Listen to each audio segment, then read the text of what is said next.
and Utah Valley do battle. First time they played a meaningful game since March of 2003.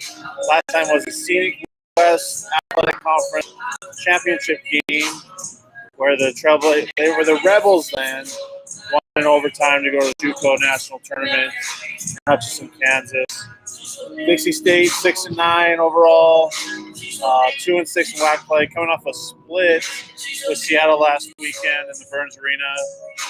One thing of note, I did see big man Jared Green warming up. Steve Johnson said the SID at Dixie State said he wasn't.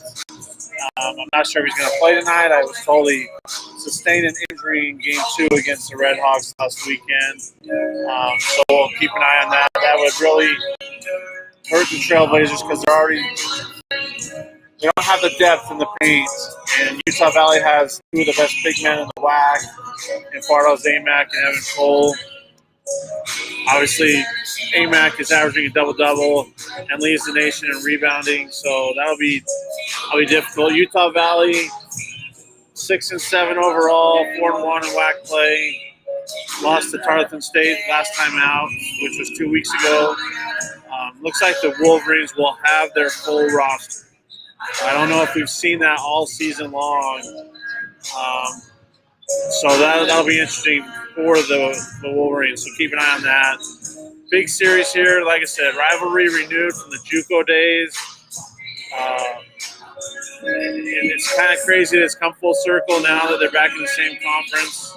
And it's going to be a fun run for these two teams this weekend and moving forward. Like it's going to be awesome. Other game going on tonight, New Mexico State at Seattle. I was told Riley Grigsby will play tonight for Seattle. Grigsby is the leading scorer for the Red Hawks. Missed last weekend at Dixie State with an undisclosed injury. I wasn't told what the injury was. But it led to Darian Trammell going for 30 points in both nights last weekend at Dixie State. So that should be interesting. I don't know that Chris Jans is going to allow a point guard to go for 30 points again tonight when the Aggies take the floor. Aggies looked really, really good offensively last weekend, even though they split with CBU. And in the second game on Saturday night, the Aggies put up 97 points. Jabari Rice, even though he was dealing with kind of a heel issue,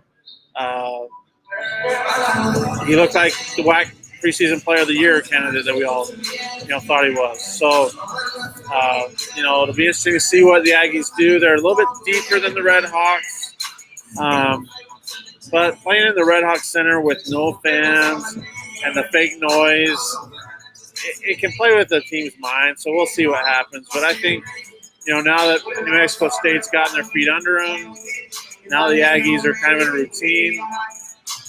We might see the Aggie team that we predicted would win the WAC this season.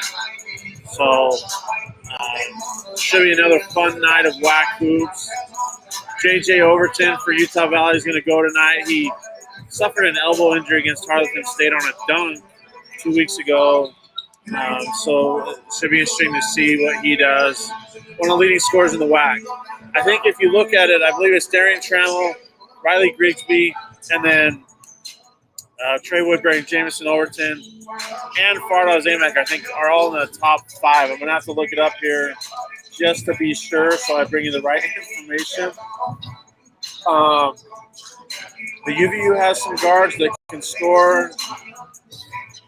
The question for Utah Valley is who's going to be the 5th guy that steps up, that gives them that boost. They have guys that are capable of it, but we just haven't seen it yet consistently. So we'll check that out. But let me get to the points per game. Yeah, if you look at the top 5, Darian Trammell averages 19.7 points, 18.7. So the two guards from Seattle combined for almost 35 points a game. 38 points a game. And then Jamison Overton, Fardo Zamak, and Trey Woodbury are the next 3 in the WAC in scoring. Pretty wild that Utah Valley has the top 3 of the top 5 scorers in the WAC. But like I said, they need to get help from somewhere else. Anyways, thanks as always for checking in here in pregame. I really hope that Jared Green plays for Dixie State tonight, so that gives the Trailblazers a little bit more depth in the paint.